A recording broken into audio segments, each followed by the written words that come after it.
วัสดีครับท่านผู้ชมเจอกันอีกแล้วครับผมแบกเกรียนนะครับวันนี้ผมจะมาสอนวิธีเอาตัวรอดในป่านะครับถ้าหากท่านผู้ชมตกอยู่ในสถานการณ์อยู่ในกลางป่าแบบนี้ผมมีวิธีที่จะให้ท่านผู้ชมรอดปลอดภัยออกจากป่านี้นะครับหน้าตาผมอาจจะเปลี่ยนไปเล็กน้อยนะครับเพราะว่าผมติดอยู่ในป่า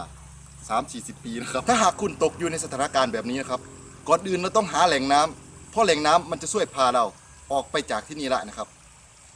ผมต้องมองหาแหล่งน้ำก่อนนะครับโอ้นั่นไงเจอแล้วแหล่งน้ำที่จะพาตอนนี้ผมหิวน้ำมากเลยครับแต่มันคงจะกินไม่ได้นะครับเพราะมันคือน้ำเค็มนะครับเราต้องไปหาอย่างอื่นกินดีกว่านะครับผมอาจจะพูดภาษาไทยไม่ค่อยชัดนะครับแต่เบาเล่านะแค่แน่ตามผมมานะครับผมมีสิ่งหนึ่งที่อยากพิสูจน์ให้ท่านผู้ชมดูนะครับว่านี่มันคือน้ำที่เป็นพิษนะครับนั่นไงหลักฐานนะครับเดี๋ยวผมจะแสดงให้ดูนี่คือปลาครับสงสัยมันจะกินน้ำนี้ไปมันเลยตายแต่ผมจะไม่กินมันเป็นอาหารหรอกนะครับเพราะว่ามันอาจจะมีพิษก็ได้นะครับผมไปหาอย่างอื่นกินดีกว่านะครับ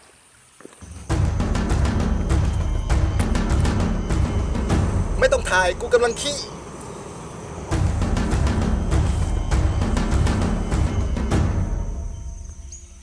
ผมเดินตามลำธารนี้มาเป็นเวลา2 วันนะครับผมยังไม่เจออะไรกินนะครับผมคงต้องใช้ท่าไม่ตายแล้วครับ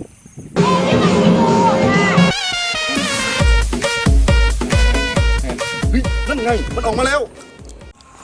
ตามผมมาเลยนะครับนั่นไงคุณเห็นมันหรือเปล่ามันคืองูจงอางครับ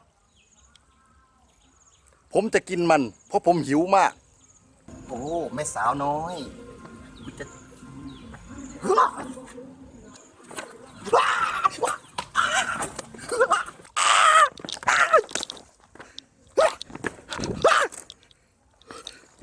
ผมกำลังสู้กับมันอยู่ครับท่านผู้ชมนี่ไงแล้วผมก็ไล่มันมานะครับงูจงอางครับและผมจะกินมันเป็นๆนะครับ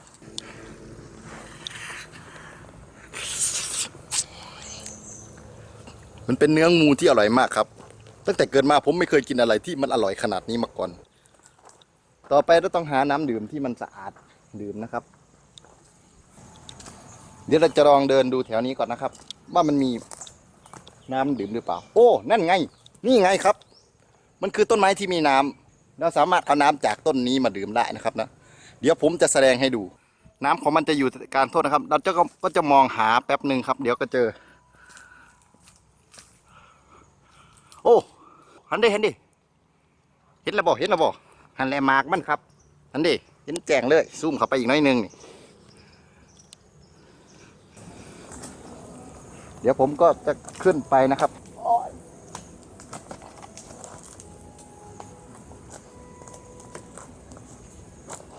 นั่นไงผมได้มาแล้วโอ้โหนี่ไงครับน้ำดื่ม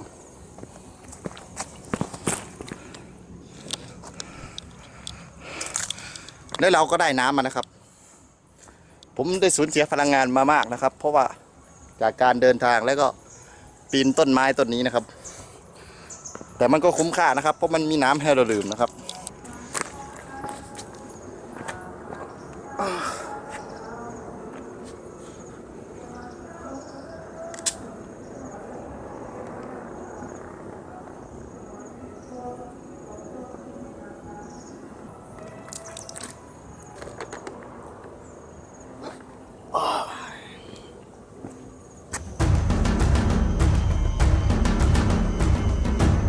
โอ้นั่นไงผมเจอมันแล้วว้าวโอ้แม่สาวน้อย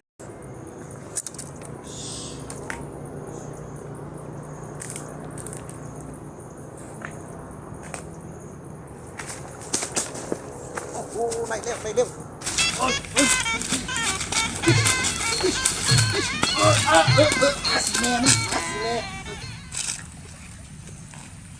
ผมไล่มันมานะครับผมหักคอมัน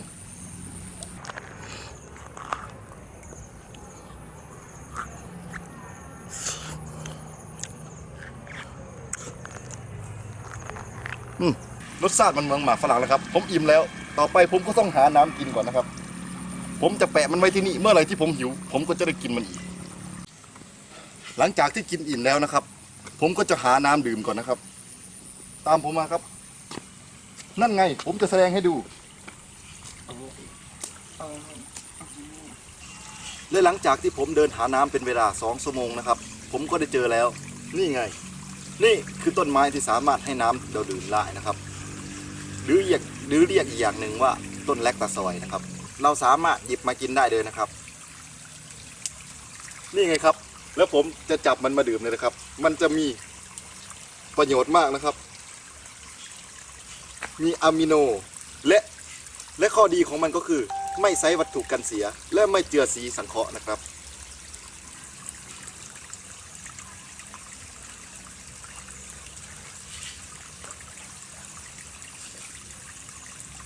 อร่อยมากครับ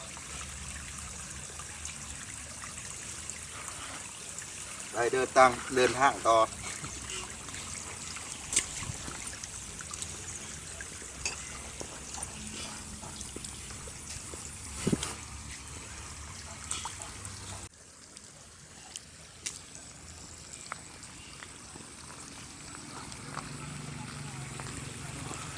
ขอนั่งพักก่อนนะครับ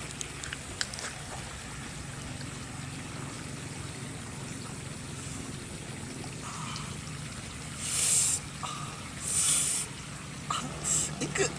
กไปกันต่อนะครับโอ้นั่นไงเราเจอผู้คนแล้วนั่นไงเห็นผู้หญิงคนนั้นกำลังเดินเขาเธอสวยมากเลยผมต้องวิ่งนะครับผมเดี๋ยว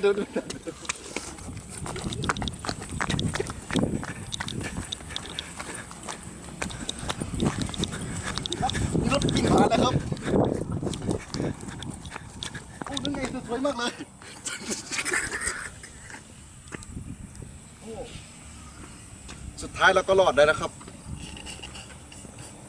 อย่าลืมกดติดตามและ Subscribe ด้วยนะครับไว้เจอกันใหม่คลิปหน้านะครับผมขอไปจีบสาวก่อนนะครับ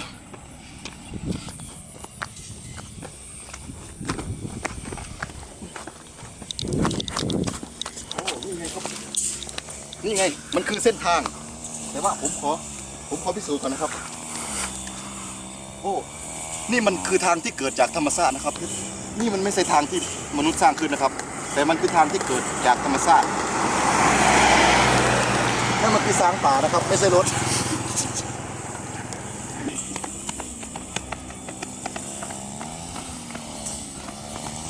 คุณเห็นนั่นไหมครับมันคือสัตว์ป่า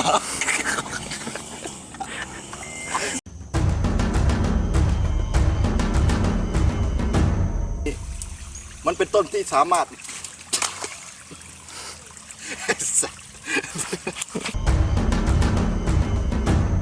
โอ้นั่นไงผมเจอมาแล้วว้าวโอ้แม่สาวน้อยอุ้ยสัตว์กูจะตื่น